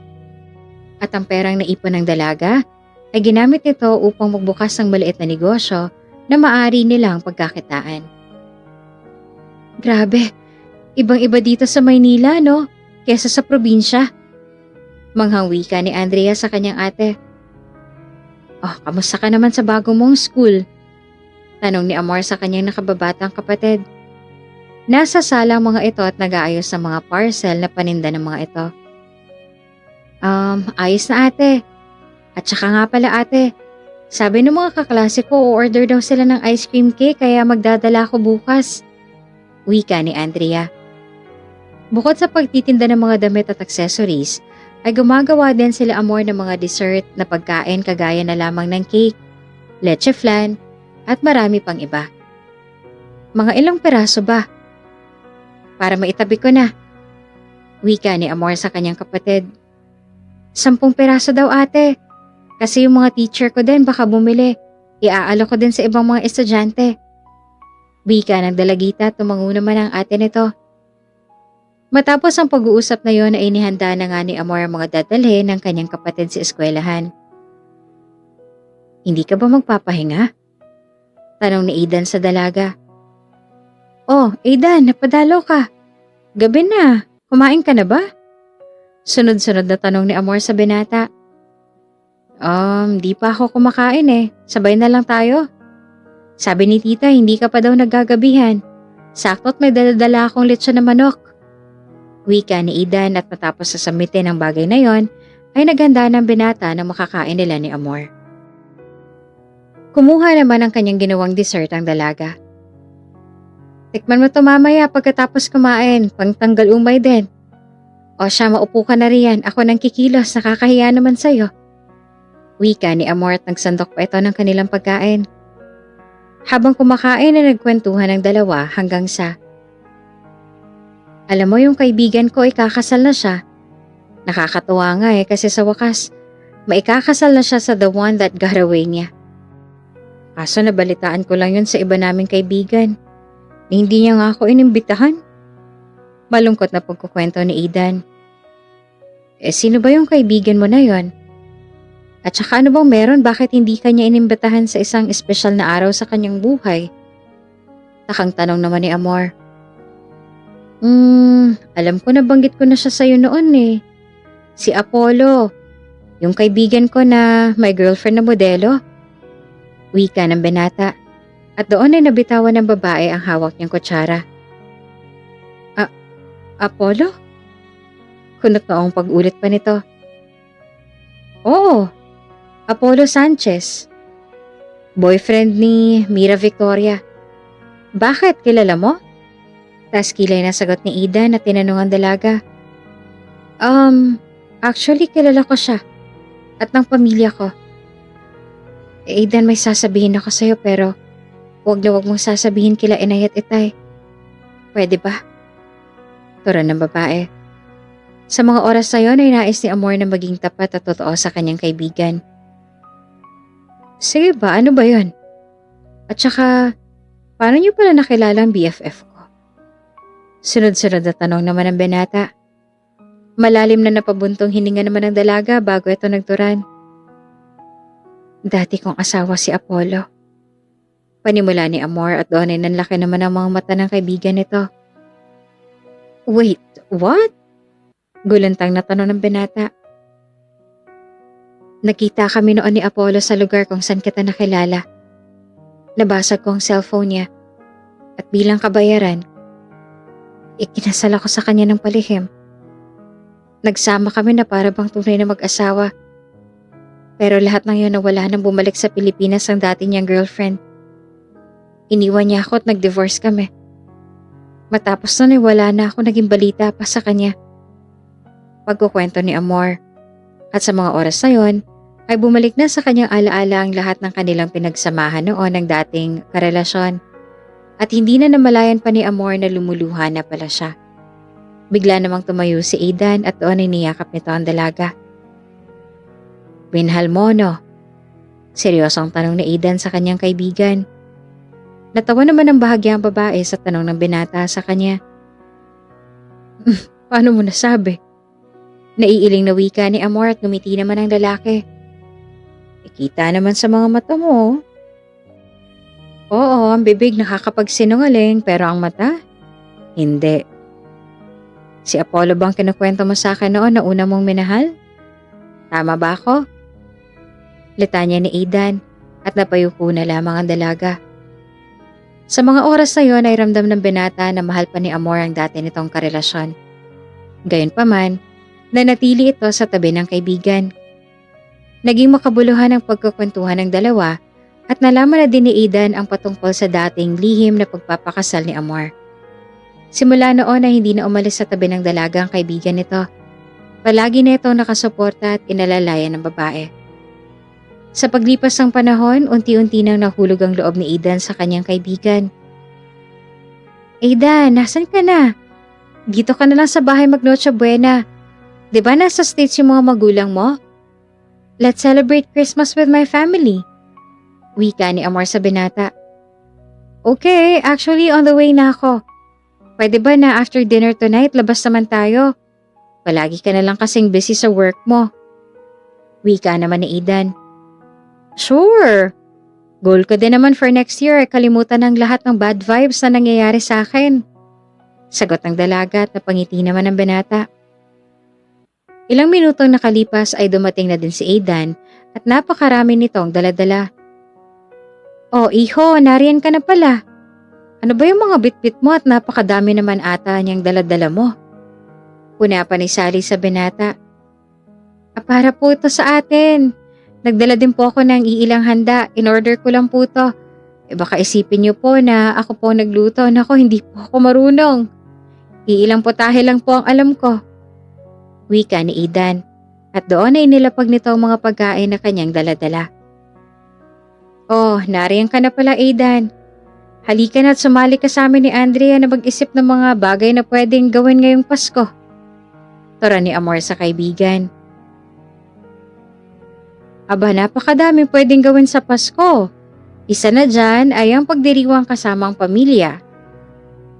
Pwede ka ding magluto, maglaro ng mga family games, o manood ng mga paborito mong movies. Nakangiting suwestyon ni Aidan at naupo ito sa tabi ng dalagita. Yun na nga po kuya. At saka magbigayin po ng regalo, di ba po? Dahil ang pagbibigay ng mga regalo ay isa sa pinakamahalagang tradisyon ng Pasko. Pwede ka pong magbigay ng regalo sa mga mahal mo sa buhay, sa mga taong nangangailangan. At saka pwede din po tayong magsimba. Kaya magsimba tayo para magpasalamat at magdiwang sa kapanganakan ni Jesus. Dagdag naman ng dalagang si Andrea. Pwede din kayong mag-volunteer. Ang Christmas ay isang magandang panahon para magbigay ng oras at kakayahan sa mga taong nangangailangan. Pwede din mag-volunteer sa mga local charity o di kaya sa mga feeding program. O di kaya magbigay ng mga pagkain sa mga bata sa lansangan. Kumbaga, pagbabahagi yun ng blessings na natanggap niya sa buong taon. Once in a year lang naman, diba? Sulitin yun na. Singit naman ng ama ni Amor at napatango-tango ang tatlo. Siyempre, ang wag na wag yung kakalimutan ay ang mag-relax at magpahinga. Sa kabila ng lahat ng kasiyahan, ang Pasko ay magandang panahon para mag-relax at magpahinga. Ari ka magbasa ng libro, manood ng pelikula, maglakad-lakad sa labas para ma-enjoy ang Christmas lights. Pero sa ngayon ay maupo na kayo dito at kumain na tayo para sa Noche Buena at ikaw na Amor ang mag-lead ng prayer. Singit naman ni Sally at naupo na ang mga ito sa hapag. Matapos ang pag-uusap na yon ay kumain ang mga ito at doon ay nagbigayan ng mga ito ng regalo. Matapos na magbigay ng regalo ay nagbigay ng mensahe ang mga ito sa isa't isa. Sa araw ng Pasko, nais kong ipahayag ang aking taos-pusong pasasalamat sa iyo, Amor. Salamat sa lahat ng mga sandaling pinagsamahan natin. Sa mga tawanan, sa mga luha, at sa bawat pagsubok na hinarap natin. Ang pagkakaibigan natin isang regalong hindi mabibili ng kahit anumang halaga. Salamat sa iyong walang sawang suporta at pagmamahal. Alam mo, ang pagkakaibigan natin parang isang bituin na nagbibigay liwanag sa aking madilim na mundo. Sa bawat araw, ikaw ang nagbibigay saya at inspirasyon sa buhay ko. Nawa itong Pasko ay magbigay ng kaligayahan, pagmamahal at kapayapaan. At naway sa darating na taon, magdala ito sa iyo ng maraming mga pagpapahal at tagumpay. Maraming salamat ulit sa iyo, Amor. Maligayang Pasko. Mensahe ni Adan sa kanyang kaibigan. Wow, Kuya Adan. Parang nakakaiyak naman yata ang message mo kay ate. Basta ako, ang message ko sa inyo, sana mahanap niyo na ang taong makakasama at mamahalin niyo sa buhay. Sana din na matagpuan ninyo ang kasiyahan dyan sa inyong puso. Kaila inay at itay naman, huwag po kayo mag-alala. Mag-aaral po ako na mabuti para makatulong na ako kay ate. Wika ni Andrea at napangiti naman ang mga ito. Sunod naman na nagsalita ay ang dalagang si Amor. Gusto ko ring ipahayag ang taos puso kong pasasalamat sa iyo. Sa bawat sandali ng ating pagkakaibigan, ikaw ang naging inspirasyon at lakas ng loob ko. Salamat sa iyong walang sawang suporta, pagtanggap at pagmamahal. Sa iyo natagpuan ko rin ng isang tunay na kaibigan na handang makinig, tumulong at magbigay ng payo. Hindi ko maipapaliwanag kung gaano kalaking biyaya ka sa buhay ko. Sa bawat problema, ikaw ang naging katuwang ko sa pagharap ng hamon sa buhay. Ang ating mga tawanan, mga paglalakbay, mga alaalay, mga sandaling hindi ko makakalimutan. Sa iyo ko natutunan ang kahalagahan ng tunay na pagkakaibigan at ang lakas na ihatid dito sa aking buhay. Kahit na mga araw ay maaaring magdala ng mga pagsubok, alam kong nandyan ka para sa akin. Sa iyo ko natagpuan ang isang kakampi, tagapagtanggol at katuwang sa laban ng buhay. Ada, naway magpatuloy ang ating pagkakaibigan sa mga darating pang taon. Maraming salamat sa pagiging isang tunay na kaibigan sa akin. Napaka-espesyal mo. At para sa aking mga magulang, maraming salamat po. Wala po akong ibang gustong sabihin kundi thank you. At ikaw naman, bunso, pagbutihin mo lang iyong pag-aaral. Wika ni Amor at halos mangiyak-ngiyak pa ito. Natawa naman ang lahat dahil sa pagiging emosyonal ng dalaga. Ay nako, ito talagang ayaw ko pero dahil araw naman ng Pasko, nais ko ring ipahayag ang aking malalim na pasasalamat sa inyong lahat. Salamat sa inyong walang sawang pagmamahal at suporta. Ang bawat isa sa inyo ay isang regalo na hindi mabibili ng anumang halaga. Sa kabila ng mga pagsubok na ating hinaharap, tayo'y nanatiling matatag at nagkakaisa dahil sa ating pagmamahalan. Ang inyong pagmamahal at suporta ang naging sandalan at inspirasyon ko sa bawat araw. Naway ang Pasko ay magdala sa atin ng higit pang kaligayahan, pagmamahal at kapayapaan. At naway ang darating na taon ay magdala sa atin ng maraming mga pagpapala at tagumpay. Muli, maraming salamat sa inyo, aking mahal na pamilya. Maligayang Pasko. Tara naman ni Sally at yumuko pa ito. Mga anak, sa araw na to, nais kong bigyan kayo ng espesyal na mensahe ng pagmamahal at pasasalamat. Simula nung kayo'y pinanganak, ang buhay ko'y nagbago ng lubos. Kayo, Amor at Andrea, kayo ang pinakamalaking biyaya na dumating sa aming buhay ng inyong inay. Sa bawat araw, kayo nagbibigay sa akin ng lakas at inspirasyon. At ang inyong ngiti at pagmamahal ay nagpapawi ng anumang pagod o pag-aalala na nararamdaman ko. Ang pagiging ama ay isang malaking karangalan para sa akin.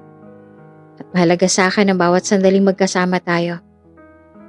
Sa araw ng Pasko, nais kong ipahayag ang aking pasasalamat sa inyo. Salamat sa inyong pagmamahal, respeto at pagiging mabuting anak.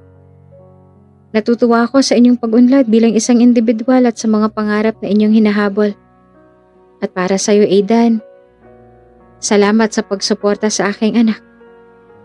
Wika ng ama nila Amor, at doon ay nagyakapan ng mga ito bilang isang pamilya. Matapos ang araw na yun ng Noche Buena, kagaya ng napagbulay-bulayan ng mga ito, ay nagsagawa ang mga ito ng pamimigay ng pagkain. Nanood ng movie na magkasama at higit sa lahat ay nagpahinga. Makalipas ang bagong buwan ay panibagong yugto na naman ang buhay nila Amor. Nagsimula na nga na lumabas ang dalawa kagaya ng kanilang napag-usapan. Hanggang sa nangyaring hindi inaasahan nila Aidan, ang mag-cross ang landas nila ng dating kaibigan. Amor? Aidan? Gulantang na wika ni Apollo. Aidan, mauna na ako sa'yo sa parking lot. Wika ni Amor at nauna na ito. Hinabol naman ito ni Apollo at doon ay nag-usap ang dalawa. Grabe ka, Amor. Pati ba namang kaibigan ko inakit mo? Hindi ka pa ba nakontento sa perang ibinigay ko sa'yo noon? Sa bagay, gold digger ka nga pala. Kaya hindi na ako magtataka. Malas lang din ni Aidan dahil nakilala ka niya. Naiiling naman na wika ni Apollo at doon ay sinagot ito ng dalaga. Alam mo, nakakalungkot na marinig yung mga salitang yan mula sa iyo. Gusto ko lang ipaalam sa iyo na hindi totoo ang mga sinasabi mong ako'y isang gold digger. Ni hindi ko nga hinangad ang mga bagay o yaman ng ibang tao bilang batayan ng pagmamahal o pagka-interes sa isang tao. Ang pagmamahal at pagka-interes ko sa isang tao ay batay sa kanilang kahalagahan, pagkatao at mga katangian.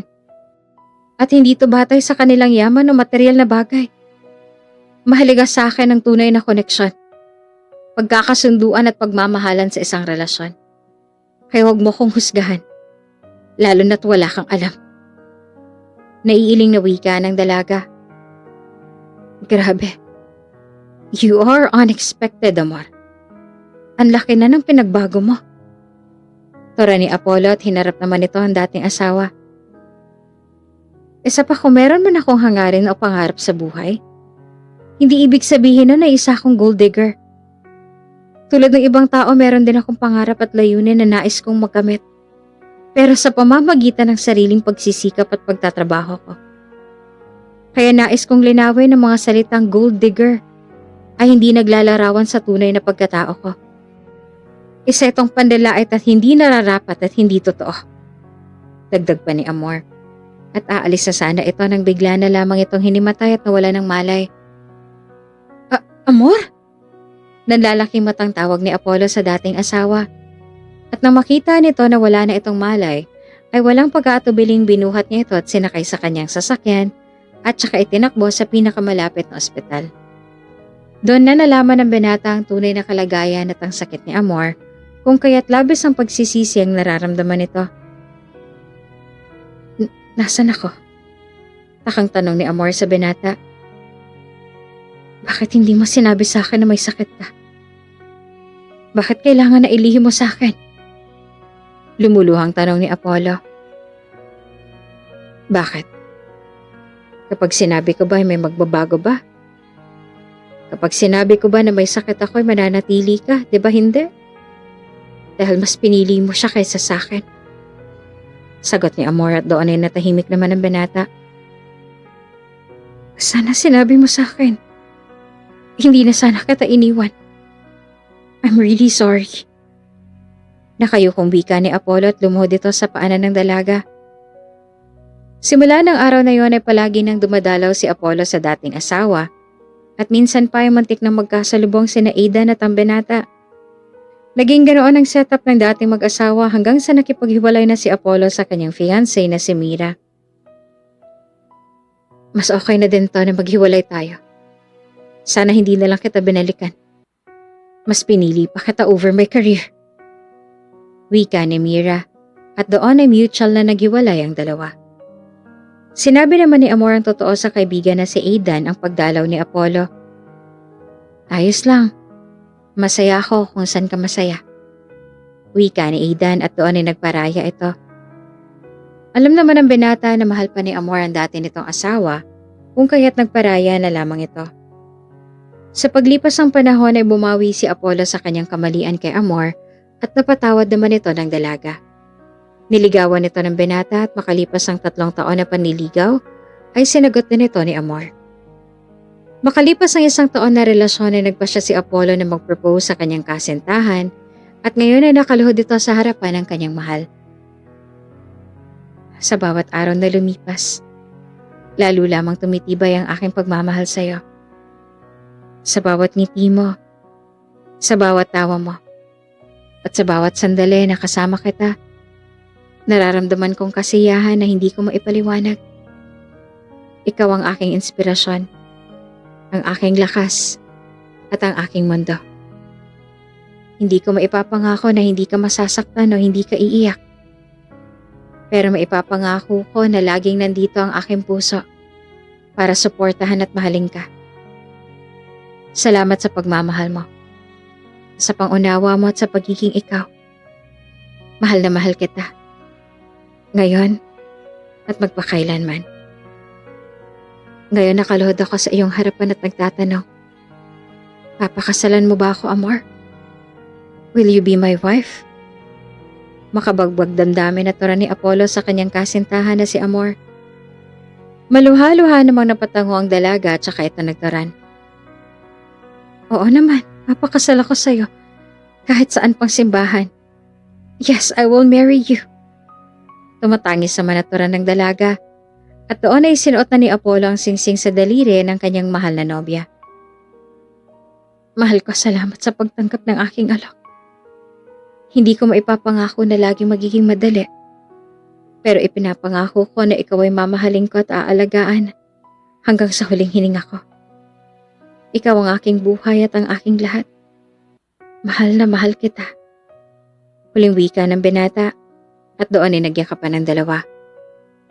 Matapos ang araw na yon, ang sunod na ginawa ng dalawa pagkatapos ng kanilang engagement ay ang pagpaplano ng kanilang kasal. Anong una nating gagawin? Tanong ni Amor sa kanyang fiancé. Siyempre, magsiset tayo ng date. Yun ang unang bagay na kailangan natin gawin. Mag-set ng petsa para sa kasal. Ito magbibigay ng direksyon sa lahat ng ating mga plano. Wika ni Apollo at isinulat na iyon ni Amor sa kanyang maliit na kulay pink na notebook. Tapos, iisipin natin ang budget. Mag-usap tayo tungkol sa budget natin dahil syempre, ito din ang magiging basis sa lahat ng mga decision makings natin tulad ng venue, caterer at ilan pang mga bisita. Nakangiting wika naman ng bride-to-be. Syempre, hindi mawawalang guest list, ate. Gumawa kayo ng listahan ng mga taong nais nyo imbitahan. Makakatulong din yan para malaman natin kung gaano kalaki ang venue na kailangan nyo. Nakangiting suwesyon naman ni Andrea at nagulat pa ang dalawa sa pagsulpot nito. Aba, hindi rin mawawala ang venue. Pumili ng venue para sa kasal at reception at siguraduhin na it's within our budget. At kasya yung mga bisita natin, syempre. Singit naman ni Sally at natawa ang dalawa. Oo nga naman. Wika naman ni Apollo at inilista naman lahat ng dalaga upang kanilang matandaan. At saka syempre, suppliers. Hanapin ang mga supplier na kailangan nyo para sa kasal tulad ng caterer, florist, photographer, at iba pa nang sa ganun ay wala na kayong iisipin sa araw ng kasal ninyo. Dagdag pa ng ama ni Amor. Tumikim naman si Aidan, ang kaibigan ng husband-to-be. Hep hep, hindi rin pwedeng kalimutan ang wedding attire of course. Mag-decide kayo kung anong gusto nyong suotin sa araw ng kasal nyo. Tsaka syempre invitations din. Magpadala tayo ng invitation sa inyong mga bisita. Wika ni Aidan at natawang mga ito. And also wedding rehearsal. Syempre kailangan mag-schedule din tayo ng wedding rehearsal para siguraduhin na ready lahat para sa araw ng wedding natin. At syempre, ang pinakamahalaga ay mag-relax. Pwede ba yun? Sa kabila ng stress at pagpaplano, huwag sana natin kalimutan na mag-relax at mag-enjoy. Syempre, special to. Very special na panahon para sa buhay natin. Kaya dapat na-enjoy natin. Dagdag naman ni Apollo at nag-appear pa ang mga ito. Hindi na natin kailangan na mag-hire ng wedding organizer dahil alam naman na pala natin lahat eh. Makakatipid pa tayo. Natatawang tura ni Amor at napailing na lamang si Aidan. Nagtitipid kayo eh, pareho naman kayo may mga trabaho. Tura naman ni Aidan at sumagot naman si Apollo. Mas okay na yon na ganito. We come up with ideas. Kesa naman mag-hire tayo ng wedding organizer tapos hindi naman nila magawa yung ine-expect natin. At least, kahit na para bang tipid eh, alam natin sa huli na wala tayong sisisihin kundi ang mga sarili natin sakalang hindi magandang kinalabasan. Sagot ng lalaki at napatangu-tangu naman ng binata. At saka isa pa, less hassle na din. Kasi kapag naghanap pa kami ng wedding organizer, sayang sa oras. Di sana yung oras na ginamit namin sa paghahanap iginugol na lang namin ang pagbuo ng ideas gaya ng ginagawa natin ngayon. Just the process lang. Nakangiti namang wika ni Amor. True! At saka ate, may designer akong kakilala. Minsan na tayo nagpagawa sa kanya ng gown ng debut ko. Baka gusto mo doon na lang tayo magpagawa ng wedding dress mo. Tura ni Andrea. Oo nga no. Pero teka, ano bang motif ang gusto nyo? Dagdag na tanong naman ni Sally, ang ina ng bride-to-be. Gusto namin blue-violet. Sagot ni Amor at ngumiti pa ito. Actually, nakausap na namin yung designer na tinutukoy mo, Andrea. Nagsenda din ako ng gusto naming motif, theme and designs, colors at iba pa. At umukay naman siya. Kaya tonight ipapakita niya sa atin yung finished product niya. Wika ni Apollo. So, bale okay na tayo sa wedding attire. Sa invitation naman, si Andrea na daw ang bahala. Di ba bunso? Wika ni Amor at bumaling pa ito sa kanyang kapatid. Yup, kailangan ko lang ng list ng mga taong dadalo sa kasal at kung ilan sila. Sagot ni Andrea na may ngiti sa labi. Habi, pakibigay nga nung final list ng mga dadalo sa kasal natin. As of now, kailangan na lang our venue, suppliers, tsaka lugar kung saan pwede mag-rehearse ng kasal. Then after that, pwede na tayo makarelax. Wika ni Amor at sumingit naman sa usapan ng ina ng bride-to-be. Anak, bakit kaya hindi na lang sa resort ni Felix? Yung isa sa mga kliyente natin, yung venue. Tapos sa simbahan nila Father Theo kayo magpakasal. Suggestion lang naman para less hassle. Wika ni Sally at tumango naman ang anak nito. Oo nga no. Habi, napuntahan na natin minsan yon. Maganda doon. Tapos malapit din yun sa simbahan ni Father Theo. Pagsang-ayon ng bride-to-be sa suhesyon ng kanyang ina. May kilala ko na merong auditorium doon. Pwede ganapin ang rehearsal. Singit naman ni Aidan. Supplier na lang ang kailangan. Buntong hininga naman na wika ni Amor. Yung kompadre ko, meron silang catering at minsan na namin napag-usapan na gusto nila na silang kuhain kong supplier kapag kinasal ka daw. Sige, tawagan ko na lang sila para ipaalam sa kanila na sila nang mamahala sa pagkain sa kasal ninyo. Singit naman ang ama ng ikakasal. Ayun, wala na tayong problema. All we need to do is decide kung anong date ang gusto natin at sa budget naman walang problema. We can handle it naman. Wika ni Apollo at labis na sayang nararamdaman ng mga ito. Wait, lucky number mo diba 18? Tapos ako, ang lucky number ko naman is 6. So, pwedeng June 18? Ano sa tingin mo? Suhestyon ni Amor na pinabura naman ang kanyang mapapangasawa.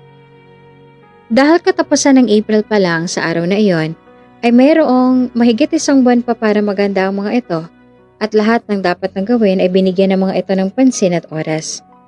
Nagkaroon din ng bridal shower mag-asawa bago ang araw ng kanilang kasal. At kapwa pa in-enjoy ang huling araw na sila ay binata't dalaga.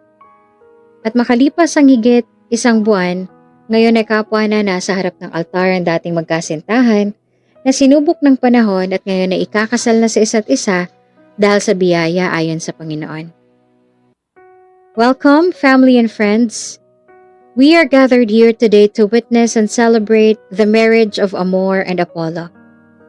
This is not the beginning of a new relationship, but an acknowledgement of the next chapter in their lives together. Amor and Apollo have spent years getting to know each other, and we now bear witness to what their relationship has become. Today, we will affirm this bond formally and publicly. Amor and Apollo will mark their transition as a couple not only by celebrating the love between themselves, but by also celebrating the love between all of us, including the love of their parents, siblings, extended family, and best friends. Without that love, today would be far less joyous. Panimula pa ng pare. Naiiyak ako. Wika ni Amor at naluha na ito sa mga oras na yon. Ipinagpatuloy naman ng pare ang seremonya. Do you, Amor, take Apollo to be your lawfully wedded husband? To have and to hold, in sickness and in health, in good times and not so good times. for richer or for poorer, keeping yourself unto him for as long as you both shall live? Tanong ng pare. Yes, I do, Father. Matamis na wika ni Amor at nakangiti pa ito habang patuloy na umaagos ang luha sa mga mata ng babae.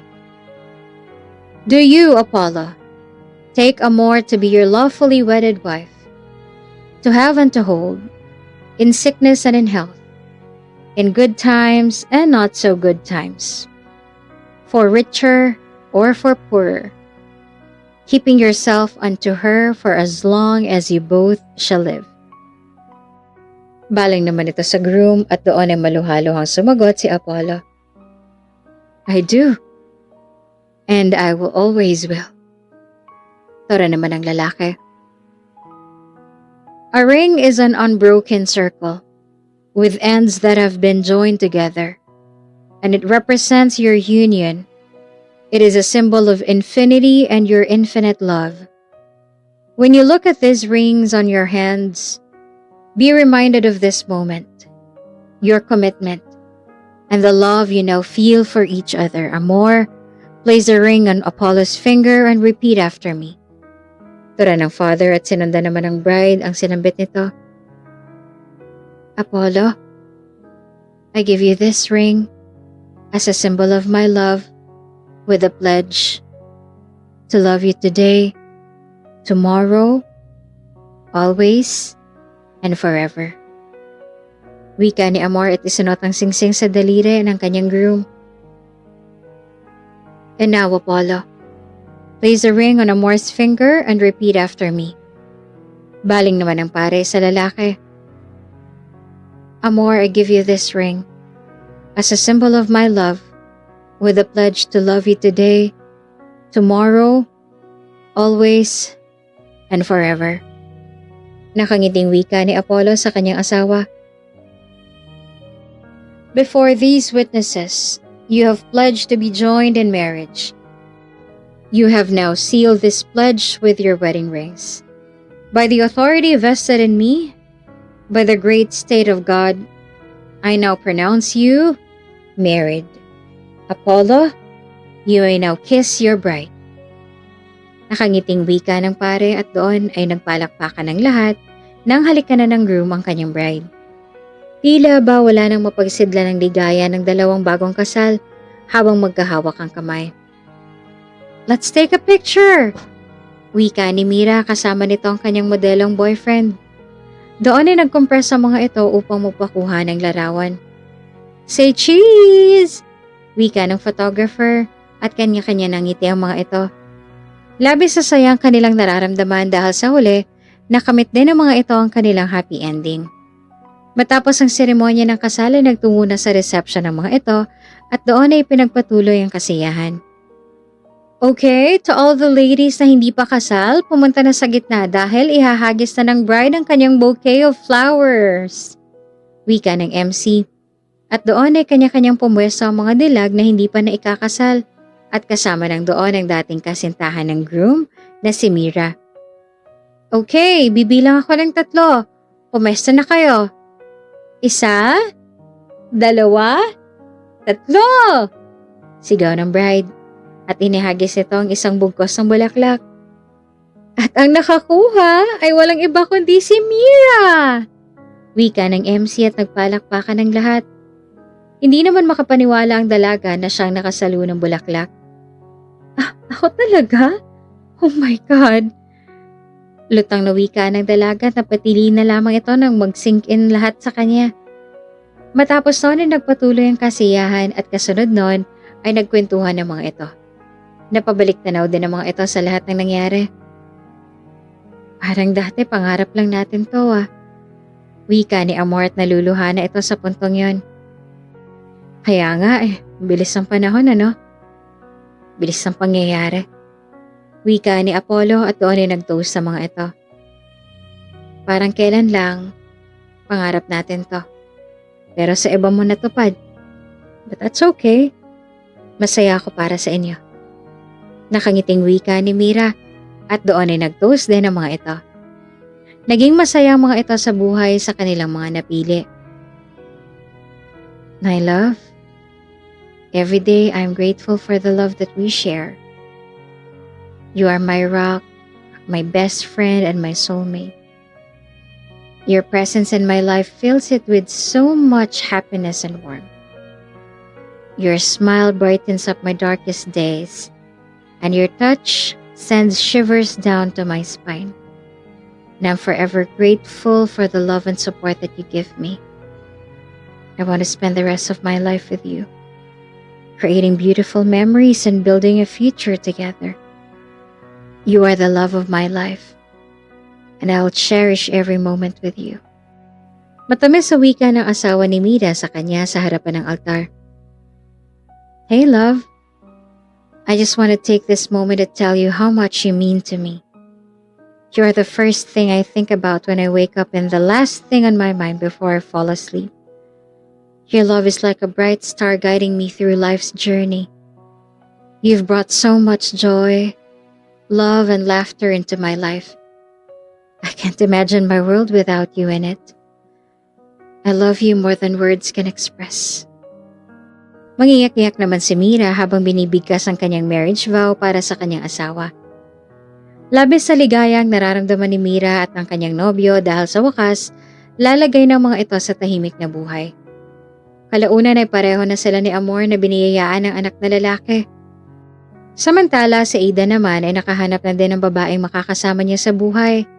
Sa huli, para bang yung alitan nila dati sa isa't isa ay naglaho nang dahil sa pagpaparaya. Life is beautiful and unpredictable journey filled with joy, challenges, and growth. Embrace each moment with gratitude and an open heart. Cherish the relationships that bring love and support into your life. Take risks. Follow your passions. And never be afraid to pursue your dreams. Remember that setbacks and failures are simply opportunities for growth and learning. Be kind to yourself and others, for kindness has the power to create ripple effects of positivity. Embrace change, for it is the catalyst for personal information. And above all, remember that you hold the power to shape your own happiness and create a life that fills your soul with purpose and fulfillment. Embrace the journey, for life is meant to be lived to the fullest. May this message inspire you to live a meaningful and fulfilling life.